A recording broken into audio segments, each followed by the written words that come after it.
Hi everyone, today we will do the summary of the book The 5 AM Club. There's a hot new club in town that everyone is itching to gain entrance into. The entry is free and there are no membership fees or exclusive conditions. Literally, all you have to do is wake up and show up.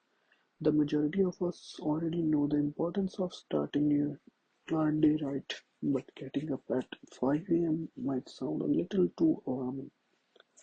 However, if you want to maximize your productivity and show up the right energy and mindset for what matters, then you might want to join the 5 a.m. club. What's in it for me? Waking up at 5 in the morning boosts creativity, energy, and productivity. How often do you sit down in the morning to start work, only to get caught up in doing tasks that seem urgent but are actually unimportant?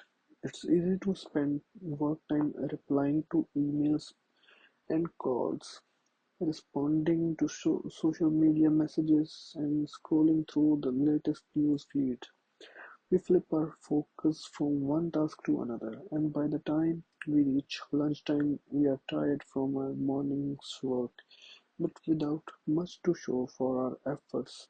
The onslaught of daily distractions steal our mental energy and depletes the cognitive resources required for optimal productivity.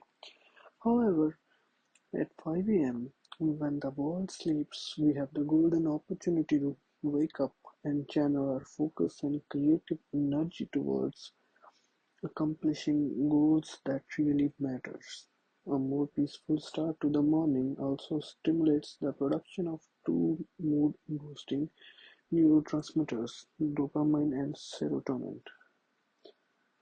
Starting each morning early allows us to cash in on that feel-good mood. This is the time when we are most undistracted and engaged in flow-type thought, which helps us to feel uninspired, energized, and in the zone. The trick is to use this highly productive time wisely. The 5 a.m. club doesn't just require that we are up by 5 a.m. It means we dedicate our early hours to deep work and high value activities. The four interior empires of personal growth. You probably heard of mindset, but have you ever heard the terms heart set, health set, and soul set? According to the author Robin Sharma, mindset matters when it comes to achieving our goals, but it isn't the only important facet of personal growth. Sharma says our performance often reflects our story, how we see ourselves, and what we think we are capable of. Therefore, thinking optimistically, cultivating gratitude, using positive reframes, and having a go-getter attitude are essential traits that can strengthen our minds and help us reach our goals. However, in addition to cultivating a healthy mindset, three other empires need to be developed: the heart set, the health set, and the soul set.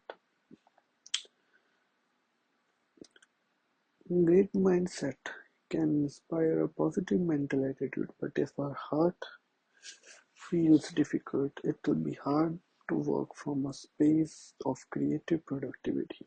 At times, we all feel insecure or harbor difficult emotions such as anger, frustration, and heartbreak. Hence, it's vital that we are receptive to these feelings, process them, and learn to let go of the emotions that are no longer serving us. Working on a heart set can be achieved through meditation, journalizing, spending more time in nature, or talking with a therapist. Author believes that energy is even more valuable than intelligence. We could have a great product and a bustling business with an inspiring mission. Still, if we don't have the fire or the energy to execute our ambitions over a longer period, nothing valuable will ever get done. So the third empire we need to build is health set. We need to focus on achieving optimal physical health to ensure that we can develop our gifts over a long period. Sharma says the secret to being legendary is focusing on longevity. The last of the four empires is soul set.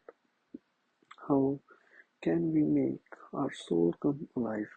How can we feel more connected to ourselves, others, and the world around us?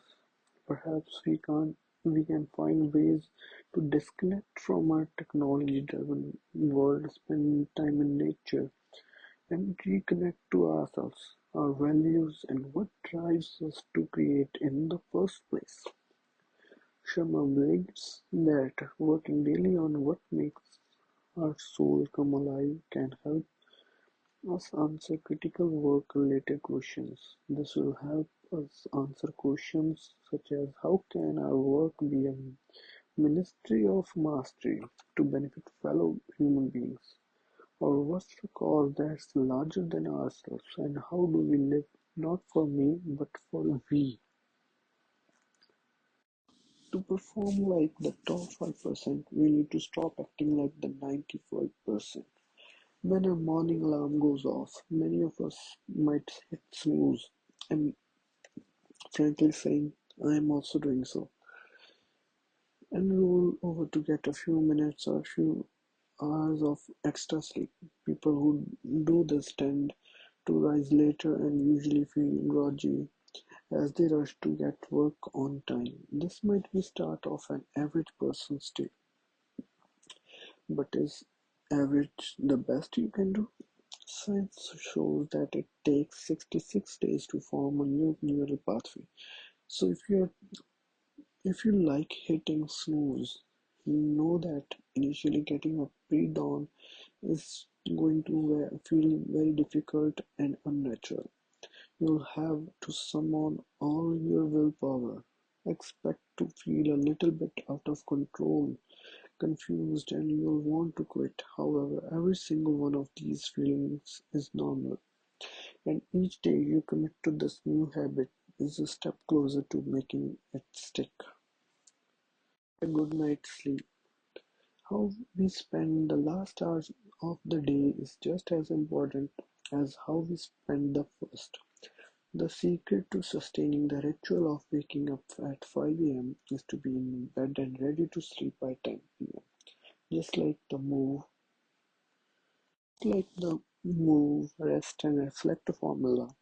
Here's how to spend your 3 hours before bedtime. From 7 to 8 p.m., make sure to have your last meal. Switch off from the digital world. Studies show that blue light from our TVs and other devices reduces melatonin production, which is the chemical our body produces to induce sleep. From 8 to 9 p.m., we use this as quiet downtime. Perhaps for some, this means engaging meaningfully with family or doing more solo activities like reading, meditating, and taking a bath. The goal is to unwind and relax in preparation for a deep night's sleep. From 9 to 10 p.m., get out your sweet session clothes for the next morning and get ready for bed. Remember to keep the room cool, dark, and tech-free. End off by trying to practice a little gratitude. In conclusion, if personal and professional mastery is what you are after, then why not rise while the rest of the world sleeps? Take advantage of the tranquil morning hours to tap into the productive and creative potential. We all have something special inside that we want to discover, develop, and use to shape our lives and the world for the better. If we adopt the principles and strategies of the 5 a.m. club, we are able to quietly connect to our most authentic self and work towards high values. So it might be time to wind back the alarm clock and seek balance in our all four internal empires. Wake up in the morning hour into 3 20-minute slots. Dedicate to the movement, growth, reflection, and learning. Make sure to get a good night's sleep and recognize the power of balancing work with rest. So, this was the summary of the book The 5 a.m. Club by Robin Sharma. Please hit like and subscribe button and support our YouTube channel.